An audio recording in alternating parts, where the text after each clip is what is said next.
2024 Best Damn Race in Orlando Half Marathon. Let's dive into it here. This race is happening on March the 2nd, 2024. The half starts at 7:35, 10K is at 7:05, and the 5K is at 9:05 a.m. We're going to run through a couple of pre-race things here, like there is a eat, drink, run party that's going to be held afterwards.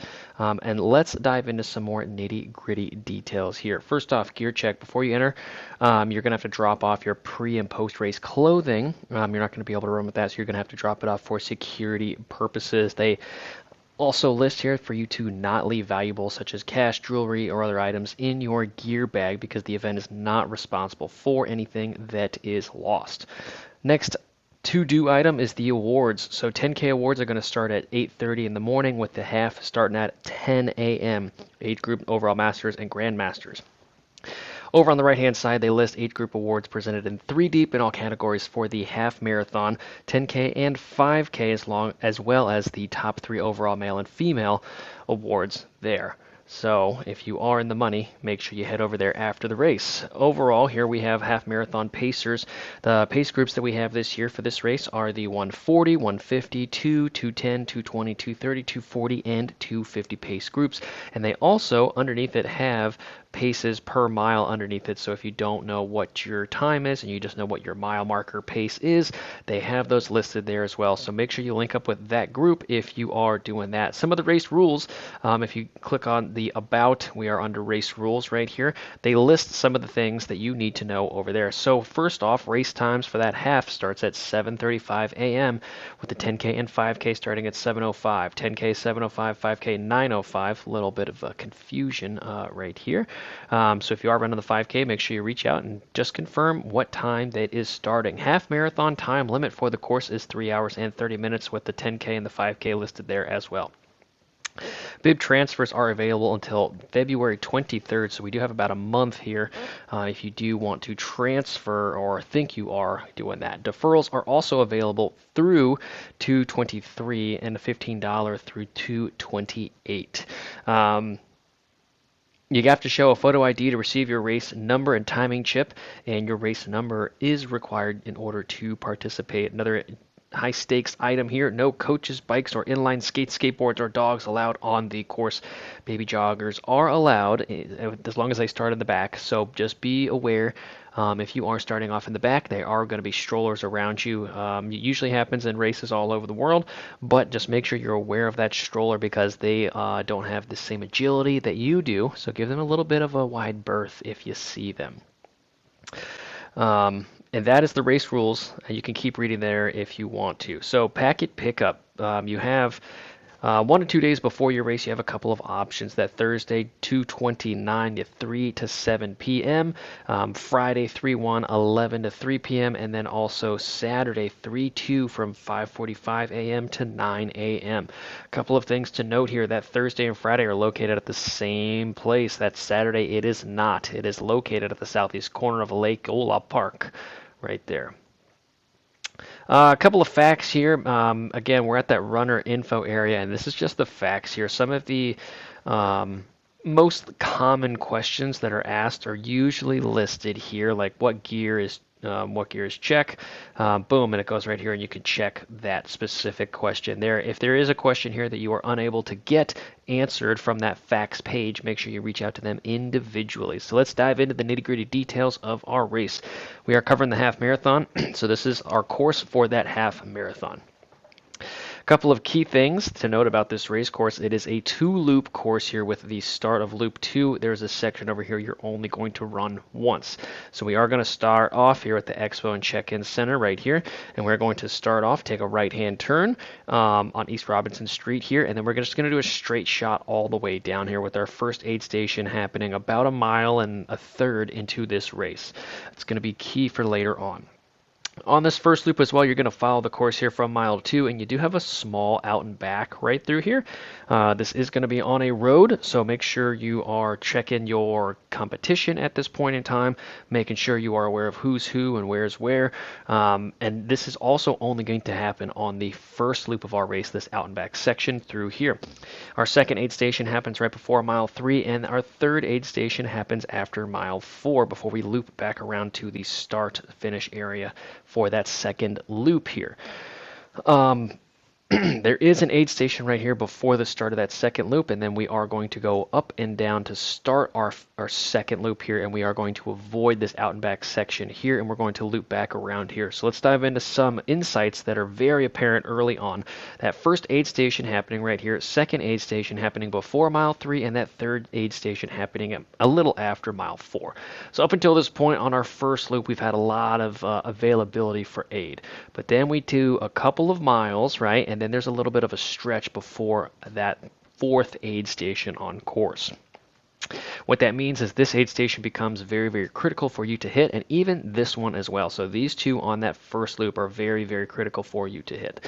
To start off, I would also say that this one is a mandatory needed aid station here before we loop back up here, and that is happening after mile 6. So that's 7, 8, 2-ish miles in between that aid station and this aid station. So again, this one becomes a not miss aid station as well on our second loop here. This one becomes a supplement aid station on that second loop, just topping everything off. And this one, again, I believe you do need to hit this on both loops just because by the time you would get around to this aid station on the second loop, it's almost time to finish. So that aid is very minimal right through there. So this one becomes very, very important on both loops here. Diving into our elevation profile we have for this course here, you could see that we have about 190 feet of elevation gain, and that's largely coming in, I almost said 2 different places, but it's coming in the same place on the 2 different laps here. So that is from mile, let's call it 3.6, located right here, 3.6 up to about mile 5.6, and that is that area where we talked about that can't miss aid station that's right here. So let's highlight it so you can get a better gauge of what I'm actually talking about. So that is this section here, looking at the elevation profile, that's that section there. And again, it happens on the second loop right through there, and just to, get you a better glimpse of it, we can actually even change the color here so everything is not red for you. So this green section here and then this green section here, those are 2 critical points on the race course with that aid station happening here. As we head around the first loop of this course through here, right, it's very not super aggressive with elevation, and if we highlight this, we only have 33 feet-ish of elevation gain up until mile 3 here. So this becomes an opportunity for athletes to really, really open it up, and I would caution you against doing that. First 3 miles of the race, no reason for you to be going full gas, especially on a course like this. I would take this course as kind of a build-in or a lean-in course here. So that second half, if we divide it into 2 halves here, this second half becomes very, very critical for your race day success. And that is happening right around here, and then again, right up here. So that back half of each loop. What you want to do, and I will zoom in here so we can get a better feel for it. You can actually zoom in on the terrain here. So how you're going to attack this second loop, or is you should really let that elevation just push you down the hill on this first little section here on this loop. If you find yourself really, really pushing the pace here and, gravity's assisting you, but you're just chasing those extra seconds, you're just really, really flooring it down on this declined area here, you're going to open yourself up for failure. Maybe not the first loop, but the second loop, because this is blown up, keep in mind this is only by 10s here in elevation, so very, very minimal elevation. But this is a steady incline, and we don't have any aid on the back section here after we pass this aid station right here. And I know I keep saying it, but I want you guys to realize why that is a critical aid station. So use this section as kind of a brief recovery. You should be going fast, right? But you shouldn't be forcing the quickness there. And later on, up here, if you're running by power, your power is probably going to be a little bit higher. Your pace is probably going to be a little bit lower here. Watch your cadence, right? And just keep that turnover happening. What will happen for a lot of athletes as they progress through this section, as their cadence is actually going to drop over here. And their stride length is going to increase, and that's exactly what you don't want to happen. You want to just maintain that cadence, and you want to just go forward, forward, forward the whole way there. All right? And that is how you should attack each loop. Second loop, if we back out here, you can get a better feel for it. As we go up here, we have another section that we are going to be running for the first and only time right through here. And we do have a little bit of an incline here, a whopping 21 feet of elevation gain listed on this out and back section, which largely happens up on the way that you go north before you curl back down towards that main drag, that main circle, rectangle, whatever you want to call it. So again, you want to attack this hill, very, very similar from what we just talked about. Just realize that it starts at about 6.08 and then it ends, and you're going to a decline at 6.7. So it's not a long one. It's about a half a mile, slightly longer. But again, this is going to be another hill that's going to catch a lot of people by surprise out there. When you're up and onto that second loop over here, this section right here, this is going to be an opportunity to slowly turn the screws, and it's going to happen a little bit sooner than most half marathons here.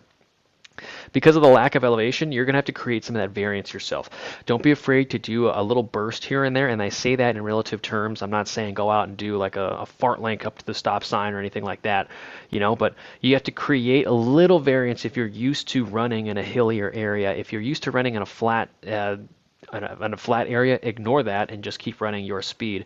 But for our athletes who are traveling to this race, creating a little bit of a pulse here and there is going to be very, very beneficial to keeping your legs kind of active. And again, don't overdo it. I mean, if you're talking power, we're talking 10, maybe 20 watts up. It's something minimal, but it will have massive impacts later on. This downhill section, it is going to be brief. It's going to be fast, but again, use that as a recovery and a springboard to the last half of this loop here to set your race on fire right there. And this is going to be where you're going to catch a lot of people if you're doing it right. And even right through here, if I'm being honest with everyone, that second loop is pretty much a catch fest if you're doing it correctly. Also, a great way to know that you're doing it correctly, I'm going to contradict myself here, is if you just find yourself running in between groups and no one's really catching up to you, you're not really catching up to anybody, that's how you know that you are maintaining the paces in between everyone else and at least no one's catching up to you. Last bit of advice for a race like this, it is in Orlando, so it's going to be kind of random what the weather is. We're about a month out here. Could be hot, could be cold, could be perfect. You have no idea. If it is a hotter race, you're going to have to go into your heat protocols, and I'll talk to you about that on an individual basis leading up to the race here. And with that, good luck, everybody, and I hope you have a great race on this 2024 edition of the Best Damn Race Half Marathon in Orlando 2024.